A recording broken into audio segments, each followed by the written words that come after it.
शेर्पा दाइ सुत्नु भयो सुतेको सुते गर्नुभयो उठ्नु भएन होइन सुत्न डर लाग्यो मलाई फेरि सगरमाथा भन्दा नि राम्रो लागेको हिमाल हो मलाई चाहिँ लोछे चाहिँ तपाईँको सक्सेसको रेट चाहिँ के हो भने चाहिँ म चाहिँ 8,848 भन्छु कि मैले त्यहाँ बुझाइरहेको छु कि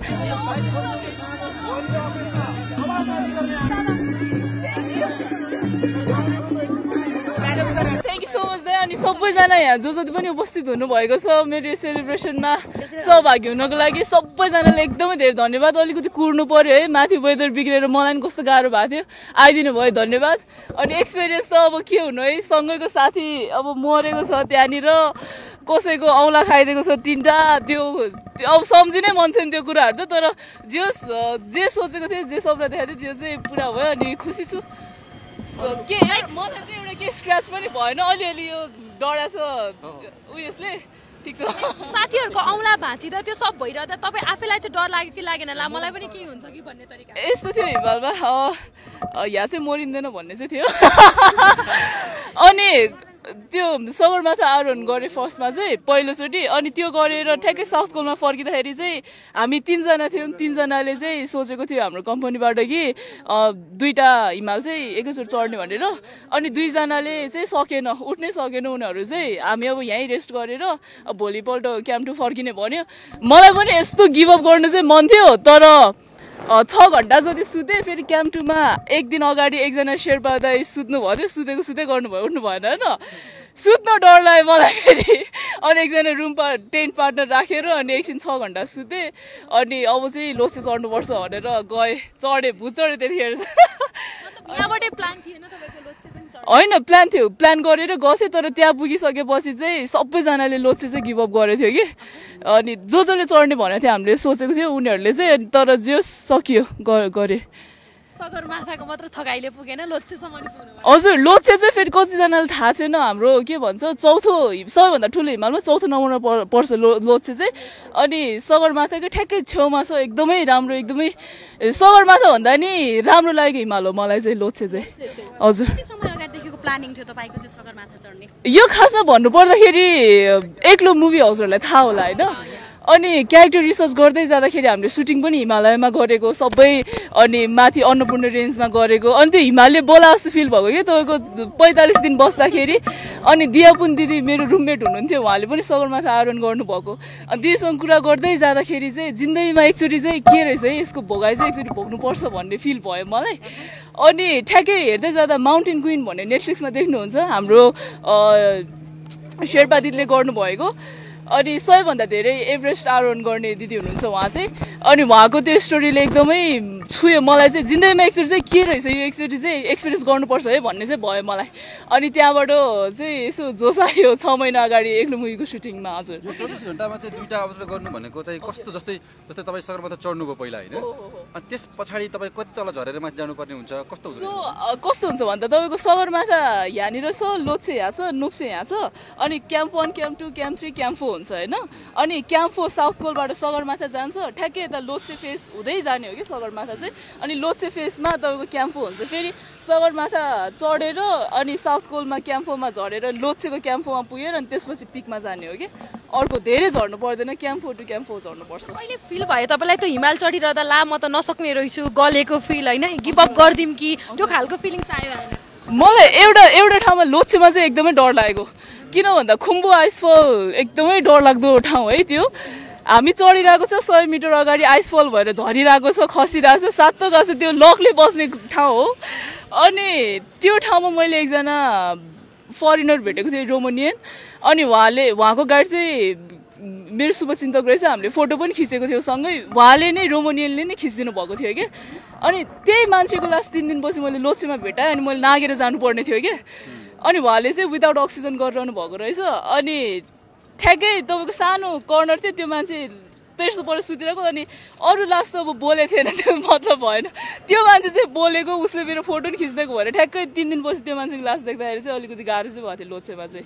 तपाईँ टोटली माथि गएर आउनेसम्म धेरै नै लास्ट भेटिँदो रहेछ अलिक कहानी जस्तो हुन्छ तर अति नै थियो झन् डर लाग्ने झन् त्यस्तो भयो होला तपाईँको हामी चढिरहेको छ हेलिकप्टरले लङ लाइनबाट लास्ट झुन्डाले लगिरहेको छ अनि सातो गयो त्यतिखेर चाहिँ तर होइन अब सबैको हिँड्दा त अब यहाँ पनि त कति गाडीले हानेर मान्छेहरू मरेर हुन्छ, स्कुटीमा मरेर हुन्छ, टोयलेटमा चिप्लेर मरेर हुन्छ होइन, रेसियोमा हेर्ने हो भने क्या। अनि अब अफकोर्स त्यो भनेको त प्राइड हो नि त, त्यत्रो ठुलो अग्लो ठाउँमा गएर आफूलाई समर्पित गर्नु भने। मलाई चाहिँ अब मर्ने ल्याएर रहेछ भने तपाईँको यतिको मर्नेको साटो त सगरमाथामा मर्छु नि भन्ने चाहिँ भएको थियो मलाई। कसलाई एकदमै धेरै सम्झिराख्नु भएको थियो तपाईँले सगरमाथा चढ्दै गर्दा अथवा त्यो आउँदा त आउँदैन केही दिमागमा चिसोले जम्बी जस्तै हिँड्यो गयो। तर एकचोटि जिन्दगीमा एकचोटि चाहिँ एक्सपिरियन्स चाहिँ गर्नु मन थियो, किन आफ्नै देशमा भएको कुरा हो सगरमाथा भन्ने कुरा, यति प्रिभिलेज छौँ हामी होइन। अरूको देशमा भइदिएको भए डलर तिरेर हामी जानु पर्थ्यो, जुन चाहिँ हामी सक्दा पनि सक्दैनौँ। नेपाली पैसामा चढ्नु पाउनु भने एकदमै भाग्यको कुरा हो। त्यही माथि सोध्छु भनेर पनि हुँदैन, धेरै जाने रहरहरू थियो, सगरमाथा चढ्ने रहर थियो। तर अब पैसा हजुरहरूलाई थाहा रहेछ, तर यति प्रिभिलेज छौँ कि नेपालीहरूलाई चाहिँ सस्तो छ गोराहरूलाई भन्दा। र स्पोन्सरहरूले पनि धेरै नै हेल्प गर्नुभएको छ मलाई यसमा सबैजना। अनि कतिजनाले चाहिँ भन्नुभएको छ कि कमेन्टमा स्पोन्सरको के अरे प्रचार गर्नु गए जस्तो। मेरो सपना पुरा गर्नको लागि मेरो हरेक पाइलामा सपोर्ट गर्नुभयो नि त उहाँहरूले, त्यसैले मैले उहाँहरूलाई थ्याङ्क यू त भन्नै पर्छ। अनि मैले सबै पोस्ट फर्स्टमा चाहिँ स्पोन्सरलाई प्रायोरिटाइज गरेर थ्याङ्क यू भनेको थिएँ कि। अनि त्यो पनि मिडियामा आइदियो भने चाहिँ मलाई चाहिँ बेटर आइदियो भने बेटर होला भनेर चाहिँ मैले यो कुरा निकालिहालेँ। सबै मेरो स्पोन्सरहरूलाई म प्रेस मिट पनि राख्छु एकदमै राम्रो वेल म्यानेजसँग, अनि सबै हजुरहरूलाई पनि इन्भाइट छ, 2-3 दिनपछि गर्छु होला। सबै स्पोन्सरहरूलाई थ्याङ्क यू भनेर, किन भन्दा एक पैसाको भ्याल्यु हुन्छ त्यहाँ माथि। तपाईँको 1 लाख रुपियाँ 2 लाख रुपियाँ तिरेर अक्सिजन किन्छु भने पनि पाउँदैन क्या, सकिसकेपछि त्यहाँ त्यति भ्याल्यु हुन्छ क्या। कसैले आफ्नो पन्जा समेत खोलेर दिँदैन कि त्यहाँनिर होइन, हरायो खस्यो भने सक्यो। तपाईँको करोडौँ दिन्छु भने पनि पाउँदैन त्यहाँ भनेपछि त्यति भ्यालुएबल हुन्छ कि हरेक कुरा हरेक पैसाको। अनि त्यही नै हो, जसले मलाई सपोर्ट गर्नुभयो एकदमै खुसी छु। अनि चढियो आयो, सोचेको पनि थिएन। सगरमाथा चढ्दाखेरि एकदम गाह्रो भइसकेको थियो, हाइपरथर्मिया। मेरो सँगैको साथीको 3टा औँला नै फ्रस्ट बाइट भयो, कालै भयो, काट्नुपर्छ भनेर भनिरहेको थियो। अनि धन्न थ्याङ्क गड मलाई चाहिँ के भने मेरो शेर्पाहरू एकदमै राम्रो पढ्नु भयो, कम्पनी राम्रो पढ्यो, गाइडमा पनि डिपेन्ड हुँदो रहेछ। अनि त्यही हो, हिमालको टाइगर चाहिँ शेर्पाहरू नै हो। इफ मेरो शेर्पा दाइ नभइदियो भए चाहिँ म पनि सकिन्थ्यो होला माथि। त्यो चाहिँ हो, शेर्पाहरूलाई चाहिँ हामीले अप्रिसिएट गर्न नै पर्छ। जस्तो तपाईँको चाहिँ गाला र ओठ चाहिँ फुटेको त्यो फोटोहरू चाहिँ हामीले देखेका थियौँ। हजुर, बाइक अरू चाहिँ तपाईँलाई केही पनि मलाई केही भएन। मेरो एकदमै मेरो झन् पक्का ठेट शेर्पा दाइ पढ्नु भएको थियो मेरो गाइड होइन। हरेक कुरा उहाँ थियो माथि क्याम्पमा चुरो खाएर बस्नु, मलाई अक्सिजन लाएर बसिरहेको थियो दाइ होइन। यस्तो मजाले मलाई हेल्प गर्नुभयो, कम्पनी धेरै राम्रो पर्यो, सबै केयर राम्रो भयो। मलाई चाहिँ अलिकति केही त्यो एउटा स्क्रच पनि भएन। ओके, जस्तो कि अब हिमाल चढेर आउनुभयो नि त, हिमाल चढेपछि के पाठ सिक्नुभयो तपाईँले? बाप्रे, जिन्दगीको भोगाइहरू सबै। म चाहिँ हिमाल नचढे नि एकचोटि ट्रेकिङ चाहिँ जानु भन्छु सबैजनालाई। लाइफमा चाहिँ धेरै कुरा सिकिने रहेछ।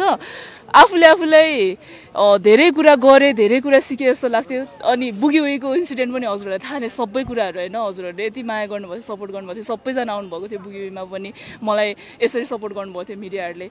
अनि गर्दै गयो, फेरि एक्लो मुभी पनि आयो, सोचेको जस्तो मुभी एक्सन मुभीहरू पनि भइरहेछ। अनि आफूलाई चाहिँ के न अचिभ गरे जस्तो चाहिँ भएको थियो होइन।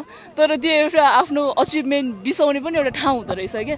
जब म सगरमाथामा पुगेँ टुप्पोमा, आफू त केही पनि भएन जस्तो लाग्यो कि। अनि आफ्नो अचिभमेन्टहरू पनि हुन्छ नि, त्यो आफ्नो त्यो एउटा सक्सेसको भार बिसाउने ठाउँ हुन्छ नि। अनि अब कसैले मलाई सोधेर तपाईँको सक्सेसको रेट चाहिँ के हो भने चाहिँ म चाहिँ 8,848 भन्छु कि, मैले त्यहाँ बिसाइरहेको छु कि। अनि जति म तल झर्दै गएँ होइन, त्यति आफूलाई त्यो हुन्छ नि सानो सानो सानो सानो। यहाँ आएपछि त कस्तो रित्तो फिल भइरहेछ कि अब फेरि बिगिनिङदेखि स्टार्ट गर्नुपर्छ, अब के गर्ने होला त्यो त्यहाँ बिसाएर आइसक्यो होइन। अब त्यो मनको त्यो भारी कस्तो हल्लुका भएको छ कि, त्यो उडेको जस्तो पनि भएको छैन, आफूलाई झन् सानो फिल भएछ। अनि हिमालले चाहिँ आफूको भनेर ठाउँमा चाहिँ ल्याउँदो रहेछ क्या मान्छेलाई, चिनाउँछ। अनि त्यसपछि एउटा ठाउँ देखाउँछ। उचाइमा पुगेर आफूलाई चाहिँ कस्तो देखिँदो रहेछ? सबैभन्दा उचाइमा पुग्नु भयो नि त तपाईँ? हजुर, सबैभन्दा उचाइमा पुगेर आफूलाई हेर्दा चाहिँ कस्तो देख्नु भयो? आफूलाई एकदम ऐना थियो नि त्यहाँ है हेर्ने। अनि फोटो खिच्छु सबमिट फोटो खिच्छु भनेर अक्सिजन निकालेको त म त घुम्न थालेँ क्या त्यहाँ त अक्सिजन पुग्दैन नि त रिङ्गट लगायो अनि सकेन दाइ म त अक्सिजन निकालेर त फोटो खिच्नु सकेन भने अनि अनुहार चिनेन भने त तिमीलाई त सर्टिफिकेटै दिँदैन भने क्या मेरो दाइले आहा त चिन्छ नि दाइ भनेर म अक्सिजन लगाएर मैले सबै सबमिट गरेँ म चाहिँ सकेन त्यहाँ अक्सिजन निकालेर बस्नै सकेन गाह्रो भयो सगरमाथामा त बसेँ म 45 मिनट जति बसेँ किन भन्दा एकजना चाइनिज केटी हुनुहुन्थ्यो ट्याक्कै हिलारी स्टेप भनेको लास्ट इयर पनि त्यो कर्नेस भटेर मान्छेहरू बित्नु भएको थियो त्यो ठाउँमा अनि त्यो चाहिँ रिस्क हुन्छ धेरै भिड गर्नु मिल्दैन अनि त्यहीँ एकजना चाइनिज केटी लडिदिनु भयो क्या अनि बियोस उठ्नु भएन अनि शेर्पाहरूले उहाँलाई चाहिँ रेस्क्यु गरेर घिसार्दै लग्नु भएको थियो अनि आफू जाने कुरा भएन अनि बरु पिकमै बस्छु भनेर आनन्दले अक्सिजन पनि थियो मेरो दाइसँग अनि 45 मिनट आनन्दले ढुक्कसँग बसेँ चाइना हेरेँ लोबु चाहिँ पहिला चढेको हिमाल हेरेँ लोच्छे हेरेँ म आउँदैछु भनेर त्यो छुट्टै त्यो रमाइलो मजै छुट्टै छ त्यहाँ माथि बस्नको आउँदैन परिवारको याद आयो भने त एक खुट्टा नि माथि चाड्नु मन लाग्दैन मेरो घरमा आमा चिन्ता होला बाउ चिन्ता होला भनेर क्या किन त्यस्तो रिस्की कुरा हो नि त बाटै पछि तपाईँको डेड बडिजहरू छ कोही रेस्क्यु गरिरहेछ कोही हेलीमा लगिरहेको छ कोही मान्छेहरूलाई घिसारिरहेछ होइन अनि फ्यामिलीलाई सम्झ्यो भने चाहिँ जानु मन लाग्दैन माथि अलिकति अगाडि आइदिनुहोस् न ल आमा त त्यतै नै हुनुहुन्छ छोरीलाई स्वागत गर्न घन्टौँदेखि कुरेर बसिराख्नु भयो एयरपोर्टमा अघि छोरीलाई केही छ भन्नुपर्ने यही नै हुनुहुन्छ यति धेरै मिडियाले हेरिराख्नु भएको छ हजुर यो मेरो छोरी भनेको यो कविता नेपाली भनेको एकदम साहसी बच्चा हो पहिल्यैदेखि एकदम साहसी बच्चा हो है उन्नति प्रगति गर्यो खुसी लाग्यो धेरै खुसी लाग्यो त्यत्रो अब विश्वको सबैभन्दा ठुलो हिमाल चढेर आउनु भनेको त धेरै खुसी मनमा धेरै खुसी लाग्छ हुन्छ आमालाई पनि छोरै आमालाई अलिकति थोरै जोडौँ होला आमा केही भन्नुहुन्छ छोरीलाई आज स्वागत गर्नको लागि तपाईँ एयरपोर्ट आइपुग्नु भएको छ तपाईँले अघिदेखि भनिराख्नु भएको थियो एकदमै हिम्मतिलो छ मेरो छोरी भनेर एकदमै झ्याप्पै अँगालो मार्न जानुभयो आमाको मन कति धेरै कन्ट्रोल गरेर बसिराख्नु भएको थियो के भन्नुहुन्छ कविताजीलाई धन्यवाद भन्छु नि मेरो छोरीलाई होइन ठुलो गर्व लाग्छ मेरो छोरी देखेर अब त्यही हो अब अरू केही छ आशीर्वाद छोरीलाई दिनुपर्ने आशीर्वाद त अब के आशीर्वाद होइन छोरी सबै छोरीलाई अब धेरै ठुलो काम गर्यो ठुलो उन्नति गर्यो धेरै धन्यवाद भन्छु नि आशिष लागोस् भन्ने कविताजी अब बिहानदेखि भोके पनि हुन्छ कविताजी सो अन्तिममा सम्पूर्ण दर्शकलाई के भन्न चाहनुहुन्छ अन्तिममा त्यस्तो कसैले यस्तो कुराहरू अब कसैलाई देखाउनलाई गरेको चढेको या केही गर्नु थिएन मेरो उद्देश्य रहर थियो एउटा पुरा गरेँ सपोर्ट गर्ने मान्छेहरूले सपोर्ट गर्नुभयो माया गर्ने मान्छेहरूले अझ पनि माया गर्नुहुन्छ कमेन्टहरू गरिरहनु भएको हुन्छ हजुरहरूको कमेन्ट देखेर एकदमै खुसी लाग्छ साथ र माया देखेर अनि यसरी नै गरिराख्नु होला माया सपोर्ट अनि त्यही नै हो केही छैन हजुरहरू सबैजनालाई पनि धन्यवाद अनि लास्टमा थ्याङ्क यू सो मच सबैजनाले आइदिनु भयो थ्याङ्क यू अनि अडियन्सहरूलाई पनि सदैव हजुरहरूको मायाको लागि एकदमै थ्याङ्क यू यसरी माया गर्दै गर्नु होला अनि थ्याङ्क यू